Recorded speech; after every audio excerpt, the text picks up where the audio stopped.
கிறிஸ்துவுக்குள் அன்பான மகிமை டிவி நேயர்களே, இந்த நாள் செய்திக்காக இயேசு கிறிஸ்துவின் நாமத்தினாலே உங்களை வாழ்த்தி அன்போடு கூட வரவேற்கிறேன். ஜெபம். கிருபை நிறைந்த ஆண்டவரே, இந்த நாளுக்காக உம்மை நன்றியோடு துதிக்கிறேன், உம்மை ஸ்தோத்திரிக்கிறேன் அப்பா. இந்த வேளையிலும் ஆண்டவரே, மகிமை டிவி செய்திக்காக ஆயத்தம் பண்ணி நாங்கள் காத்திருக்கிறோம். இந்த நேரத்தை நீங்கள் ஆசீர்வதிங்க. அடியனை பரிசுத்த ஆவியினாலே நிரப்புங்க. பரிசுத்த ஆவியில் நிறைந்து உங்களுடைய வார்த்தைகளை கொடுக்க கிருபை செய்யுங்க. கேட்கிற ஒவ்வொரு பிள்ளைகளுக்கும் ஆசீர்வாதமாய் இருக்கும்படியாய் அவர்களுடைய வாழ்க்கையிலே அநேக வழிகளிலே கிருபை கிடைக்கும்படியாய் நீங்கள் அனுகிரகம் பண்ண வேண்டுமாறு ஜெபிக்கிறேன். இயேசு கிறிஸ்துவின் நாமத்தினாலே ஜெபிக்கிறேன், ஜீவனுள்ள பிதாவே, ஆமென். அன்பான தேவனுடைய பிள்ளைகளே, இந்த நாளின் செய்திக்காக எடுத்துக்கொண்ட வேத வசனம் யோசுவாவின் புஸ்தகம் 24ஆம் அதிகாரம் 15ஆம் வசனம். யோசுவா 24:15. நானும் என் வீட்டாருமோ வென்றால் கர்த்தரையே சேவிப்போம். இது ஒரு அருமையான தெய்வ பிள்ளையினுடைய வார்த்தை. இது ஒரு விசுவாச அறிக்கை. ஆண்டவருக்கு சாட்சி பகருகின்ற ஒரு சாட்சியான அறிக்கை. யோசுவாவுடைய வாழ்க்கையிலே அவருடைய முந்தைய நாட்களின் அனுபவங்களை கொண்டு இந்த வார்த்தைகளை இஸ்ரவேல் மக்களோடு கூட பேசுகின்றார். என்ன பேசுகின்றார்? நானும் என் வீட்டாரும் என்றால் கர்த்தரையே சேவிப்போம். இதை சொல்ல வேண்டியதன் அவசியம் என்ன வந்தது யோசுவாவுக்கு என்று பார்த்தோமானால், தேவனுடைய பிள்ளைகளே, இஸ்ரவேலர் மத்தியிலே இந்த வார்த்தையை யோசுவா பேசுகின்றார். இஸ்ரவேலர்கள் எப்படிப்பட்டவர்கள் அப்படின்னு பார்த்தோமானா, மோசேயினுடைய காலத்திலே ஆரம்பம் முதல் யோசுவாவின் இந்த நாள் வரையிலும் அவர்கள் பெற்ற ஆசீர்வாதங்கள், அற்புதங்கள், அடையாளங்கள் ஏராளம். ஆனாலும் அவர்கள் இன்று ஆசீர்வாதத்தை பெற்றுக்கொள்வார்கள், அல்லது அதிசயங்களை கண்டு கொள்வார்கள், அல்லது அற்புதங்களை கண்டு கொள்வார்கள். நாளைய பொழுது ஒரு பிரச்சனை வரும்போது அவர்கள் ஆண்டவருக்கு முன்பாக முறுமுறுப்பார்கள். மோசேக்கும் ஆரோனுக்கு விரோதமாக முறுமுறுப்பார்கள். அப்படிப்பட்ட பிள்ளைகள் தான் இஸ்ரவேலர்கள். எதற்காக இஸ்ரவேலர்களை கொண்டு நாம் செய்தி கொடுக்கிறோம் என்றால், இன்றைய நம்முடைய வாழ்விலே நாம் ஒவ்வொருவரும் எப்படிப்பட்ட பிள்ளைகளாக காணப்படுகிறோம்? ஆசீர்வாதங்களை நாம் பெற்றுக்கொண்டிருக்கிறோமா? எப்படிப்பட்ட ஆசீர்வாதங்களை பெற்றுக்கொண்டிருக்கிறோம்? இன்றைய நிலை என்ன? இன்றைய வாழ்விலே நம்முடைய வாயிலிருந்து வருகிற வார்த்தைகள் என்ன? ஒருவேளை அந்த ஆசீர்வாதத்தின் நாட்களுக்குள்ளாக நம்ம இருப்போமானா ரொம்ப சந்தோஷமா எல்லாவற்றையும் பகிர்ந்து கொள்வோம். ஆனா ஒரு பிரச்சனை, ஒரு கஷ்டம் வரும்போது முறுமுறுக்க ஆரம்பித்து விடுவோம். நன்றாக கவனித்துக் கொள்ளுங்கள். முறுமுறுத்தல் என்பது நம்மை சார்ந்தவர்களுக்கும் பிடிக்காது, ஆண்டவருக்கும் பிடிக்காது. முறுமுறுக்கும் போது நன்றாக யோசித்துக் கொள்ளுங்கள், இந்த காரியத்தை குறித்து நாம் முறுமுறுக்கலாமா? முறுமுறுக்கவே கூடாது. அதுதான் தேவனுடைய வார்த்தை, தேவனுடைய வசனம் நமக்கு சொல்லுவது. அதுதான் நாம் எவைகளை பின்பற்றிக் கொள்ள வேணும்? யாரை பின்பற்றிக் கொள்ள வேணும்? வேத வசனத்தை தான். ஒருவேளை உங்களுக்கு ஆண்டவரோடு கூட பேசுகிற ஒரு பாக்கியம் இருக்குமானால், ஆண்டவருடைய வார்த்தைகளை கேட்கக்கூடிய ஒரு பாக்கியம் இருக்குமானால் நீங்கள் பாக்கியவான்கள். நீங்கள் ஆசீர்வதிக்கப்பட்ட பிள்ளைகள். ஆனா எல்லாருக்கும் அப்படிப்பட்ட ஒரு பாக்கியம் இல்லை. ஏழைய பிள்ளைகளுக்கு ஒரே ஒரு பாக்கியம், ஒரே ஒரு ஆசீர்வாதம் தான் உண்டு. அது என்னவென்றால், வேத வசனத்தை வாசிக்கும் போது தேவன் நம்மோடு கூட பேசுகிறார். அந்த வார்த்தைகள் வேத வசனத்தின் நிமித்தமாக ஆண்டவர் நம்மோடு கூட பேசுகிறார்.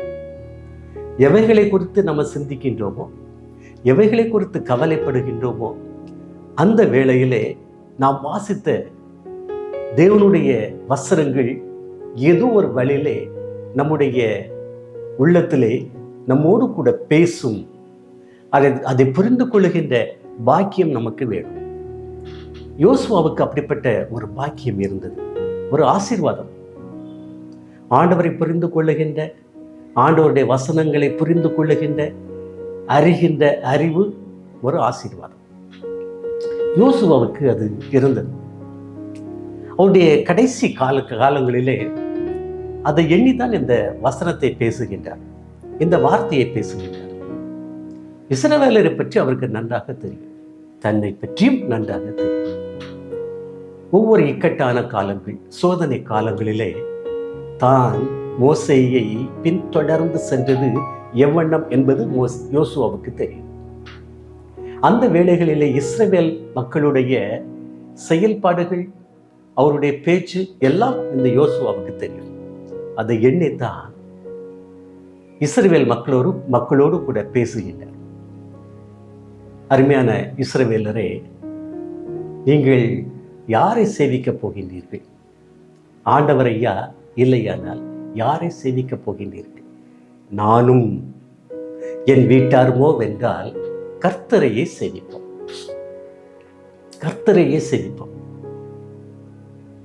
எவ்வளவு ஒரு ஆணித்தரமான ஒரு வார்த்தை பாருங்க. ஆம் தேவனுடைய பிள்ளைகள், கிறிஸ்தவ மக்களுடைய வாயிலிருந்து வர வேண்டிய அருமையான வார்த்தை இதுதான். நானும் என் வீட்டாருமோ என்றால் கர்த்தரையே சேவிப்போம்.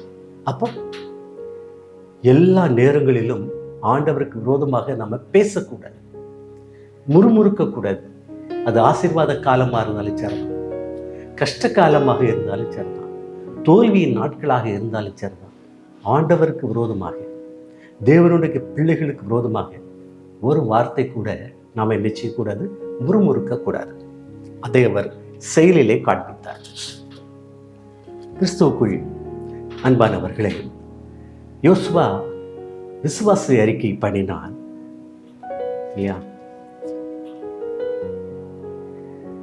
நாம விசுவாச அறிக்கை பண்ண வேண்டும், நாமும் பண்ண வேண்டும். எப்படி விசுவாச அறிக்கை பண்ணினான் அப்படிங்கிறத கவனிப்போம். ஆண்டவருடைய வார்த்தையை கேட்டான். எப்படி கேட்டான்? ஆண்டவருடைய வார்த்தை என்ன சொல்லுகிறது என்று சொல்லுவோமானால், யோசுவா 6ஆம் அதிகாரம் 2ஆம் வசனத்திலே, மோசேயினுடைய காலத்துக்கு பிற்பாடு யோசுவா ஜனங்களை கூட்டிக் கொண்டு கானான் தேசத்திற்குள்ளாக பிரயாணப்படுகின்றார். ஆற்றை கடந்தாயிற்று. ஆற்றை கடந்து இனி ஒரு சமவெளி தான், சந்தோஷமா நம்ம செல்லலாம் அப்படின்னு நினைக்கும்போது, இடையிலே ஒரு பட்டணம் வந்தது, எரிகோ பட்டணம். அந்த எரிகோ பட்டணத்திற்கு மிகப்பெரிய ஒரு மதில் சுவர் இருந்தது. சுமாராக அதை அளவிட்டு சொல்லுபவர்கள் சொல்லுகின்றார்கள், 30 அடி உயரம் இருக்கும், 20 அடி அகலம் இருக்கும் என்று சொல்லுகின்றார்கள். அந்த எரிகோ மதில், அந்த எரிகோ பட்டணம், அந்த எரிகோ கோட்டை இஸ்ரவேல் ஜனங்களுக்கு தடையாக காணப்பட்டது. அப்பொழுது இஸ்ரவேலர்கள் அப்படி திகைத்து பார்க்கும்போது யோசுவாவுக்கும் ஒரு திகில் தான். ஏனென்றால் அந்த இடம் முழுவதும் இஸ்ரவேலருக்கென்று தேவன் அனுமதி கொடுத்திருக்கின்ற ஒரு இடம். அதிலே அந்த எரிகோ கோட்டையை தவிர அதை விட்டு செல்வது இயலாத ஒரு காரியம்.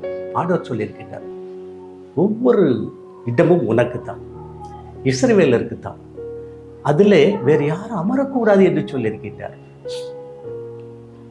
அப்படியானால் இந்த எரிகோ கோட்டையை தகர்ப்பது எப்படி அப்படிங்கிற ஒரு பெரிய கேள்விக்குறி யோசுவாவுக்கும் இருந்தது, இஸ்ரவேலருக்கும் இருந்தது.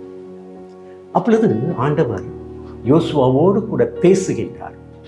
பேசுகின்ற ஆண்டவர் நம்முடைய ஆண்டவர். ஆமா, ஆனா நம்ம என்ன செய்யணும் தெரியுமா? ஆண்டவருக்காக காத்திருக்கணும்.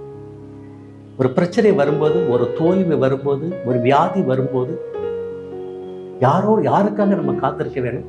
ஆண்டவருக்காக காத்திருக்க வேண்டும். யோசுவாவுடைய நாட்களிலே அதுதான் நடந்தது. இஸ்ரவேலர்கள் திகைப்போடு இருக்கின்றார்கள். யோசுவாவுக்கும் ஒரு திகைப்பு உண்டு. அப்பொழுது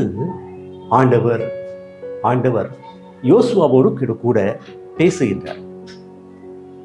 என்ன பேசுகின்றார் தெரியுமா? யோசுவா 6ஆம் அதிகாரம் 2ஆம் வசனம், கர்த்தர் யோசுவாவை நோக்கி, இதோ எரிகோவை உன் கையில் ஒப்புக் கொடுத்தேன் என்று சொல்லுகின்றார். இதோ எரிகோவை உன் கையில் ஒப்புக் கொடுத்தேன் என்று சொல்லுகின்றார். எவ்வளவு பெரிய ஒரு காரியம் பாருங்க. யோசுவா எரிகோ கோட்டையை பிடிப்பது எப்படி என்று கலங்கி நிற்கிற வேளையிலே ஆண்டவர் எளிதாக சொல்லுகின்றார், யோசுவா, எரிகோவை உன் கையிலே ஒப்படைத்தேன் என்று சொல்லுகின்றார். பொதுவாக இயேசு கிறிஸ்துனுடைய வாழ்க்கையை நம்ம பார்த்தோமானா ஒவ்வொரு பிள்ளைகளுக்கும் ஒரு வார்த்தை வைத்திருப்பார். ஒவ்வொருவரோடு கூட ஒரு அடைமொழி கொடுத்து ஒரு பேச்சு பேசுவார். சிலரிடத்தில் பேசுவார், பயப்படாதே என்று சொல்லுவார். சிலரிடத்தில் சொல்லுவார், கலங்காதே, திகையாதே, நான் உன்னோடு கூட என்று சொல்லுவார். இன்னும் சில இடங்களிலே சொல்லுவார், ஒரு கஷ்டம், ஒரு வியாதி, ஒரு மரணம் வரும்போது கூட இயேசு சொல்லுவார், இது தேவனுடைய நாமம் மகிமைப்படும்படியாய் நடக்கிறது என்று சொல்லுவார். ஆமா, இதெல்லாம் நமக்கு கொடுக்கப்படுகிற அருமையான வார்த்தைகள். கலங்கி தவிக்கும் போது நமக்கு கொடுக்கப்படுகிற அருமையான ஒரு வார்த்தை. இயேசு கிறிஸ்துனுடைய வாழ்நாளில் அவருடைய சுவிசேஷத்தை சொல்லிக்கொண்டே வருகிறார். ஊருக்கு வெளிப்புறமாக அநேக மக்கள் கூடியிருக்கிறார்கள். கிட்டத்தட்ட 5000 பேருக்கு அதிகமான மக்கள் கூடியிருக்கிறார்கள். அப்பொழுது பிலிப்பு ஆண்டவரிடத்திலே வந்து கேட்கின்றான், ஆண்டவரே, மக்களுக்கு பசிக்கும், அனுப்பி விடுவோம் என்று பேசும்போது சொல்லுகிறார், அவர்களுக்கு ஆகாரம் கொடுத்து விடுங்கள் என்று சொல்லுகின்றார். பிலிப்புக்கு ஒரு யோசனை வந்தது. என்ன யோசனை தெரியுமா? நெகட்டிவ் ஆன்சர் சொன்னான். ஆண்டவரே, இவ்வளவு மக்களுக்கும் 200க்கு அதிகமான பணத்திற்கு வாங்கினால் கூட உணவு பற்றாதே ஆண்டவரே அப்படிங்கிற ஒரு கருத்தை சொன்னான். ஆமாம், அத்தனை பேருக்கும் உணவு வாங்குவதற்கு எங்கே செல்வது? அந்த பட்டணத்திலே 5000 பேருக்கு அதிகமான மக்களுக்கு உணவு கிடைக்குமா என்கிற ஒரு எண்ணம் அவனுக்கு. இவன் இப்படி சிந்தித்துக் கொண்டு ஆண்டவரோடு கூட பேசிக்கொண்டு இருக்கும்போது அந்திரேயா அங்கே வருகிறார். என்ன சொன்னார் தெரியுமா? ஆண்டவரே, என்னிடத்திலே ஒரு சிறுவன் உண்டு, அவனிடத்திலே 5 அப்பங்களும் 2 மீன்கள் மாத்திரம் உண்டு ஆண்டவரே, ஆனால் அது இத்தனை பேருக்கும் போதுமா என்கிற ஒரு கேள்விக்குறியோடு இயேசுவுக்கு முன்பாக நின்றார். நன்றாக கவனியுங்கள். அத்தனை பேருக்கும் ஆகாரம் கொடுக்க சொல்லி ஆண்டவர் சொல்லி ஆயிற்று. ஆனால் தங்களிடத்தில் அந்த ஆகாரம் உண்டா, இருக்கிற ஆகாரம் போதுமா அப்படிங்கிற ஒரு கேள்வி யாருக்கு? மனிதனுக்கு உண்டாகிறது. ஆண்டவர் 2 பேரையும் பார்த்து சொல்லுகிறார், அப்படியா, ஜனங்களை பந்தி அமர செய்யுங்கள் என்று சொல்லுகின்றார். இப்போ 2 பேரும் பாருங்க, எல்லா சிஷ்யரையும் கூட்டிட்டு போய் அத்தனை ஜனங்களையும் பந்தி அமர்த்துகின்றார்கள். இதுதாங்க விசுவாசம். இந்த விசுவாசம் என்னிடத்திலும் உங்களிடத்திலும் உண்டா அப்படின்னு கேட்டுக்கொள்ளுங்க. ஒண்ணுமே இல்லைங்க, 5 அப்போ 2 மீன் தான் இருக்கு. 5000 பேருக்கு அதிகமான மக்களுக்கு போஷிக்கணும். ஆண்டவர் பந்தி அமர சொல்லியாச்சு, எல்லாரும் அமர்த்தியாச்சு, எப்படி கொடுப்பது அப்படிங்கிற ஒரு கேள்விக்குறி அங்கே இருக்கும். ஆனால் பந்தி அமர்த்தியாச்சு. இப்போ இயேசு என்ன செய்தார் தெரியுமா? அந்த அப்பத்தையும் மீனையும் பிட்டு கூடைகளிலே போட்டு பந்தி அமர்ந்த பிள்ளைகளுக்கு பரிமாறுங்கள் என்று சொன்னார். பரிமாறிக்கொண்டே இருக்கின்றார். எடுக்க எடுக்க குறையாமல் ஆண்டவருடைய அன்பு ஆசீர்வாதம் வந்து கொண்டே இருக்கிறது. 5000 பேர் சாப்பிட்டார்கள். மீதியான துணிக்கைகளை ஆண்டவர் சொல்லுகின்றார், அவைகளை பத்திரமாக பொறுக்கிடுங்கள் என்று சொல்லி சேர்த்தார்கள். 12 கூடை நிரம்பியது. கிறிஸ்துவுக்குள் அன்பானவர்களே, ஆண்டவருடைய ஆசீர்வாதம் இதுதான். ஒவ்வொரு நாளும் கேளுங்க ஆண்டவர்கிட்ட, ஆண்டவரே என்னை, என்னுடைய குடும்பத்தை, என்னுடைய சபையை, என்னுடைய திருச்சபையை, உலக பிள்ளைகளை ஆசீர்வதிங்கப்பா அப்படின்னு கேளுங்க. ஆண்டவருடைய ஆசீர்வாதம் நமக்கு ரொம்ப தேவை. ஒவ்வொரு காரியத்திலும் ஆசீர்வாதம் தேவை. ஆரோக்கியம் தந்து ஆசீர்வதிங்க ஆண்டவரே. ஒவ்வொரு காரியத்திற்காக ஜெபிங்க. கர்த்தருடைய ஆசீர்வாதமே ஐஸ்வர்யத்தை தரும் என்று வேதம் சொல்லுது. ஐஸ்வர்யம் வேணுமா? கர்த்தருடைய ஆசீர்வாதம் தான். நம்ம என்ன அலைஞ்சாலும், என்ன ஓடினாலும், என்ன செய்தாலும் அந்த பணம் நிற்காதுங்க. எப்போ நிற்கும் தெரியுமா? கர்த்தருடைய ஆசீர்வாதம் இருக்குமானா நிற்கும். அது குறைவாக வந்தாலும் சரிதான், நிறைவாக வந்தாலும் சரிதான். கர்த்தருடைய ஆசீர்வாதத்தினாலே மாத்திரமே அந்த ஐஸ்வர்யம் நிற்கும். இல்லைன்னா நிற்காது. ஒன்று வராது, இல்லைன்னா வந்தது நிற்காது.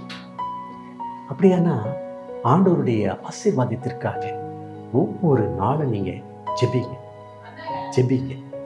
ஆண்டவருடைய ஆசீர்வாதம் ஒவ்வொருவருக்கும் தேவை. நாம் கிறிஸ்துவுக்குள் அன்பானவர்களே, இந்த சீடர்கள் விசுவாசத்தினாலே செய்தார்கள். அது ஆசீர்வாதமாக இருந்தது என்று நம்ம பார்க்கிறோம். இது ஒரு காரியத்தை நம்ம பார்த்தோமானால்,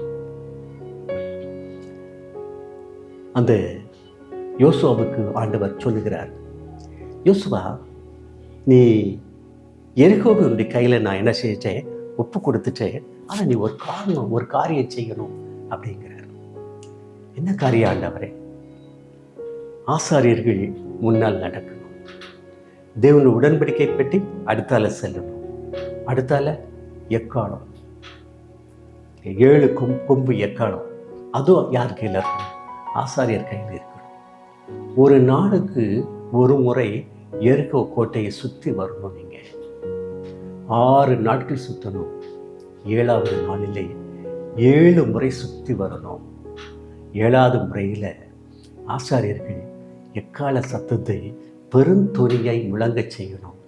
அப்பொழுது ஜனங்களை எல்லாரும் ஆர்ப்பரிக்கணும் என்று சொன்னார். ஆர்ப்பரிக்கணும். வெற்றியே கிடைக்கலைங்க, நான் துதிக்கணும், ஆண்டவரை புகழணும், ஆர்ப்பரிக்கணும். எப்படி முடியும்?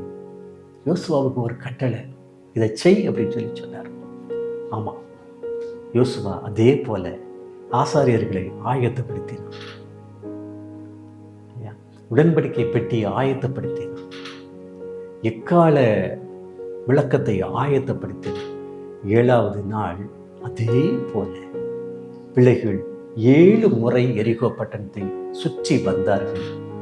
7வது முறை வரும்போது எக்கால சத்தம் பெருந்தோனியாய் விளங்கப்பட்டது. இவர்கள் ஆர்ப்பரித்தார்கள். அந்த கோட்டை அப்படியே விழுந்து போனது என்று வேதம் சொல்கிறது. பாருங்களேன், யோசுவாவுக்கும் இஸ்ரவேலருக்கோ எரிகோ பட்டணத்தை பிடிப்பதில்லை எந்த சிரமமும் தேவன் கொடுக்கவில்லை. இதாங்க ஆண்டவருடைய கிருபை, ஆண்டவருடைய ஆசீர்வாதம். ஆசீர்வாதத்தை லகுவாக்குகிற கர்த்தர். ஆசாரியர்கள் ரொம்ப முக்கியம். தேவனுடைய பிள்ளைகளை நீங்கள் உதவிக்கு வைத்துக் கொள்ளுங்கள். ஒவ்வொரு பிள்ளைகளும், ஒவ்வொரு தேவனுடைய பிள்ளைகளுடைய அந்த அனுபவம், அவருடைய ஆலோசனைகள், ஆண்டவர் தான் நமக்கு ஆலோசனை கொடுக்கிறவர். ஆனாலும் உடைய பழக்க வழக்கங்கள் தேவனுடைய பிள்ளையோடு கூட இருக்கட்டும். ஆசாரியர்கள் ரொம்ப முக்கியம். ஆனால் நமக்கு பிரதான ஆசாரியராகிய இயேசு கிறிஸ்துவை பின் செல்லுவதே நமக்கு முக்கியம். கவனமாக இருங்க. உடன்படிக்கை பற்றியில் அப்படி என்னங்க இருக்கு? உடன்படிக்கை எசேக்கியேல் 16 அதிகாரம் 60 வசனம் இப்படி சொல்லுகிறது, இளம் வயதிலே உன்னோடு பண்ணின என் உடன்படிக்கை நினைவு கூர்ந்து நித்திய உடன்படிக்கையை நான் ஏற்படுத்துவேன் என்று வேதம் சொல்லுகிறது. நித்திய உடன்படிக்கை, ஆண்டவருக்கும் நமக்கு இடையிலான உடன்படிக்கை என்ன தெரியும். நிறைய பேருக்கு நிறைய காரியங்களிலே தேவன் சொப்பனம் மூலமாக பேசியிருக்கிறார், இல்லையானால் வெளிப்படுத்தல் மூலமாக பேசியிருக்கிறார், ஏதோ ஒன்று பேசியிருக்கிறார். அதை நினைவு கூறுங்கள். அந்த உடன்படிக்கையை நீங்கள் பற்றி கொள்ளுங்கள். நீங்கள் ஆண்டவரிடத்தில் என்ன பொருத்தனை பண்ணினீர்கள் என்பதை நீங்கள் புரிந்து கொள்ளுங்கள். அதை மறந்து விடாதிருங்கள். அதை நீங்கள் பற்றி கொள்ளுங்கள். உடன்படிக்கையை யாரும் விட்டு விடாதீங்க. ஆசாரியர்கள் உடன்படிக்கை ரொம்ப முக்கியம். ஒவ்வொரு பிள்ளைகளும் மறந்து விடக்கூடாது. ஒரு கஷ்ட காலத்தில் ஆண்டவர்கிட்ட போராடி ஜெபிச்சிருப்போம், விட்டு போட்டு ஜெபிச்சிருப்போம், அழுது ஜெபிச்சிருப்போம், பாவ அறிக்கையெல்லாம் பண்ணியிருப்போம் இல்லையா? ரட்சிப்பின் அனுபவத்தை பெற்று கையில் வச்சிருப்போம். ஆனால் அதே நேரத்தில் ஒரு உடன்படிக்கையை பண்ணும். ஆண்டவரே, இந்த பொல்லாப்பில் இருந்து எனக்கு விடுதலை கொடுங்கப்பா, அல்லது இந்த பாவத்தில் இருந்து விடுதலை கொடுங்க தகப்பனே, இனி நான் இதை செய்ய மாட்டேன் அப்படிங்கிற ஒரு உடன்படிக்கை, ஒரு பொருத்தனை ஏதாவது நம்ம பண்ணியிருப்போம் இல்லையா? அந்த பொருத்தனைக்கு நீங்கள் விட்டு விடாதீங்க. தாவீது ராஜா அதைத்தான் சொல்லுவார். ஒரு முறை பாவத்திலே விழுந்து இல்லையா, அவர் மிகவும் கஷ்டப்பட்டு போனார். அப்பொழுது அவர் ஆண்டவரோடு கூட உடன்படிக்கை பண்ணினதினாலே கடைசி காலம் வரைக்கும் அதே பாவத்தை திரும்ப அவர் செய்யவில்லை என்று வேதம் சொல்கிறது. தாவீதுக்கு தேவனுடைய ஆசீர்வாதத்திற்கு இதுவும் ஒரு காரணம். பாருங்களேன், நீங்க இஸ்ரவேலர்கள் எத்தனை பேர் இருக்காங்க, எத்தனை லட்சம் பேர் இருக்கிறாங்க. ஆபிரகாம், ஈசாக்கு, யாக்கோபு விழுந்து போகல, திரும்பி பார்க்கல. மோசே, யோசுவா விழுந்து போகல, திரும்பி போகல. ஆனால் இஸ்ரவேலர்கள் எத்தனை முறை சொன்னாங்க, எத்தனை முறை விழுந்து போனார்கள், எத்தனை முறை பேசினார்கள். எங்களுக்கு எகிப்து தான் எங்களுக்கு ரொம்ப ஆசீர்வாதமான ஒரு நாடாக இருந்தது என்று எத்தனை முறை சொன்னார்கள். எப்படிப்பட்ட நேரத்திலே சொன்னார்கள். எவ்வளவு ஆசீர்வாதத்தை பெற்றுக்கொண்ட அந்த பிள்ளைகள் இந்த வார்த்தைகளை பேசினார்கள். கவனமாக இருங்கள். பேசும்போது கவனமாக பேசுங்கள். பிறரோடு பேசும்போது கவனமாக பேசுங்கள். யோசுவாவை போல சாட்சி பகருங்கள். எனக்கு ஆண்டவர் எனக்கு அதை சொன்னார், இதை சொன்னார் அப்படிலாம் ஒன்றுமே சொல்லலை.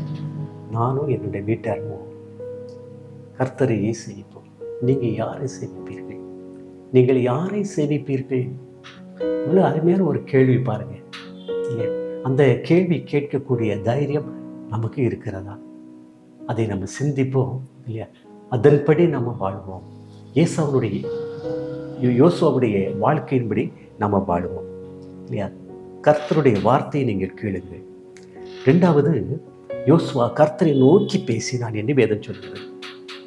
யோசுவா 10ஆம் அதிகாரம் 12ஆம் வசனத்திலே கர்த்தர் எரிகோவை ஒப்பு கொடுத்த நாளில் யோசுவா கர்த்தரை நோக்கி பேசினான். என்ன பேசினான் தெரியுமா? ஆண்டவரே, சூரியன் நோக்கி பேச, சூரியனே நீ கிபியோனின் மேலும், சந்திரனே நீ ஆயிலோன் பள்ளத்தாக்கின் மேலும் தரித்து நெல்லுங்கள் அப்படின்னு சொல்றான். முடியுமா? சூரியனோ சந்திரனோ சுத்தாமல் இருக்க முடியுமா? பூமி தான் அவைகளை சுற்றி கொண்டே வருகிறது. தரித்து நெல்லுங்கள் அப்படின்னு சொல்லி சொல்றான். தரித்து நின்றது எது வரைக்கும் நின்றது? எமோரியரை ஜெயிக்கும் வரைக்கும் நின்றது இல்லையா?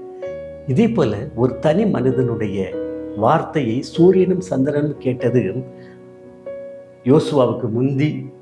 யோசுவாவுக்கு பிந்தி நடந்ததே இல்லை என்று வேதம் சொல்லுகிறது. யோசுவா 10ஆம் அதிகாரம் 12, 13, 14 வசனங்களை வாசித்து பாருங்கள். எப்படி இந்த பாக்கியம் இந்த யோசுவாவுக்கு கிடைத்தது என்று சொன்னால், அவன் ஒரு அறிக்கை பண்ணா பாருங்க, அந்த விசுவாச அறிக்கை இல்லையா? என்ன அறிக்கை பண்ணினாவே? நானும் என் வீட்டாரமோ என்றால் கர்த்தரையே சேவிப்போம். ஏன்? என்னுடைய வார்த்தைக்கு சூரியனும் சந்திரனும் கட்டுப்பட தேவன் கிருபை செய்தார் என்கிற ஒரு வார்த்தை. மூன்றாவது காரியம், விசுவாச அறிக்கை பண்ணினான். என்ன விசுவாச அறிக்கை பண்ணினான்? ஆண்டவருக்கு சாட்சி கொடுத்தான். இந்த எல்லா ஆசீர்வாதங்களை நினைத்து ஆண்டவருக்கு சாட்சி கொடுத்தான். என்னென்ன ஆசீர்வாதங்கள் பாருங்க. ஆண்டவர் பேசுவதை கேட்க வேண்டும், ஆண்டவரோடு கூட பேச வேண்டும், சாட்சி பகர வேண்டும். கிறிஸ்தவ பிள்ளைகளுடைய வாழ்க்கையினுடைய 3 கட்டங்கள் தான். ஆண்டவர் பேசும்போது என்ன பேசுகிறார் அப்படின்னு சொல்லி நம்ம கேட்கணும், கவனமாக கேட்கணும், அதன்படி நாம் செய்யணும். கேட்பது மாத்திரம் அல்ல, இல்லையா? இந்த கிறிஸ்தவ வாழ்க்கையை இன்றைய நாளிலே எப்படி காணப்படுகிறது என்று கேட்டால் கேட்போம், எல்லாவற்றையும் கேட்போம் இல்லையா? வீட்டில் உட்கார்ந்து வாசிப்போம், ஆலயத்துக்கு சென்று தேவனுடைய வார்த்தைகளை நம்ம கேட்போம், கன்வென்ஷன் கூட்டங்களுக்கு சென்று தேவனுடைய வார்த்தைகளை நம்ம கேட்போம், டிவியை ஓப்பன் பண்ணி தேவனுடைய வார்த்தைகளை கேட்போம். ஆனால் தேவனுடைய வார்த்தைக்கு நம்ம செவி கொடுப்போமா என்று சொல்லுவோமானா, ரொம்ப சுலபமான மக்கள் மாத்திரமே தேவனுடைய வார்த்தைகளுக்கு செவி கொடுக்கின்றார்கள். தேவனுடைய வார்த்தைகளுக்கு நம்ம செவி கொடுக்கவில்லை. யானா தேவன் நமக்கு எப்படி செவி கொடுப்பார்? யோசித்து பாருங்கள். தேவன் நமக்கு எப்படி செவி கொடுப்பார்? தேவன் எனக்கு உங்களுக்கு செவி கொடுக்க வேண்டுமானால் தேவனுடைய வார்த்தையை கேட்ட நாம தேவனுடைய வார்த்தைக்கு கீழ்ப்படிந்து நடக்க வேணும், தேவனுக்கு கீழ்ப்படிய வேணும், விட்டுவிடக்கூடாது. இன்னொரு காரியம், தேவனுடைய வார்த்தையை நம்ம கேட்கணும், தேவனோடு கூட நம்ம பேசணும். யோசுவா பேசினான், கர்த்தரை நோக்கி பேசினான். ஆண்டவரே, சூரியனும் சந்திரனும் நான் சொல்லும்போது நிற்கணும் ஆண்டவரை சொல்லி ஆண்டவரை நோக்கி பேசிட்டு தான் அவன் கொடுத்தான். நம்மள ஒரு அதிசயமும் அற்புதமும் நடக்க வேண்டுமானால் ஆண்டவரோடு கூட பேசிட்டு அந்த அதிசயத்தையும் அற்புதத்தையும் நம்ம நடத்த வேண்டும். அப்படியானால் அப்பொழுது இல்லையா, நானும் என் வீட்டார்மோ என்றால் கர்த்தரையே செபித்தோம் என்று நம்ம சொல்ல முடியும். கிறிஸ்துவுக்குள் அன்பானவர்களே, யோசுவா சொன்ன வார்த்தையிலே 3 காரியங்கள் இருக்கு. ஒன்று, தேவனுடைய வார்த்தையை கேட்டான், தேவனோடு கூட பேசினான், அவன் நல்ல அறிக்கை பண்ணுங்க. தேவனுடைய வார்த்தைகளை உலகம் முழுவதும் அறிக்கை பண்ணுவதற்கு நீங்கள் காரணமான பிள்ளைகளாக இருங்க. அப்படி இருந்தோமானா 1 யோவான் 5ஆம் அதிகாரம் 4ஆம் வசனம், தேவனால் பிறப்பதெல்லாம் உலகத்தை ஜெயிக்கும், நம்முடைய விசுவாசமே உலகத்தை ஜெயிக்கிற ஜெயம். இதுக்கெல்லாம் காரணம் விசுவாசம் தான். அந்த விசுவாசம் யார் கையில் இருந்துச்சு? யோசுவா கையில் இருந்துச்சு. நம்மகிட்ட இருக்கா? நீங்கள் யோசிங்க, வாழ்க்கையில் சிந்தித்து நடங்க, தேவனை பார்த்து நடங்க. ஜெபிப்போம். ஆண்டவரே, இந்த வேலைக்காக உம்மை நன்றியோடு துதிக்கிறேன், உம்மை ஸ்தோத்தரிக்கிறேன். கொடுக்கப்பட்ட செய்திக்காக உமக்கு நன்றி, உமக்கு ஸ்தோத்திரம் அப்பா. இம்மட்டுமாக என்னை நீ பொறுப்படுத்திக் கொண்ட தயவுக்காக உமக்கு நன்றி, உமக்கு ஸ்தோத்திரம். செய்தியை கேட்கின்ற ஒவ்வொரு பிள்ளைகளும் ஆண்டவரை ஒவ்வொரு வார்த்தைகளையும் ஆண்டவரை தம்முடைய வாழ்க்கையிலே பற்றி கொண்டு உமக்கு பிரியமாய் நடக்க, உமக்கு சாட்சி பகர நீர் உதவி செய்ய வேண்டுமாறு ஜெபிக்கிறேன். ஆண்டவரே, மகிமை செய்தி ஆசீர்வதிங்க, நடத்துகிற பிள்ளை ஆசீர்வதிங்க, உங்களுடைய குடும்பத்தாரை ஆசீர்வதிங்க. ஒவ்வொரு காரியத்திலும் உங்களுடைய ஆசீர்வாதம் உங்களுடைய பிள்ளைகள் ஒவ்வொருவருக்கும் அபரிமிதமாய் நீர் கொடுக்க வேண்டுமாறு ஜெபிக்கிறேன். இயேசு கிறிஸ்துவின் நாமத்தில் நான் ஜெபிக்கிறேன், ஜீவனுள்ள பிதாவே. ஆமென்.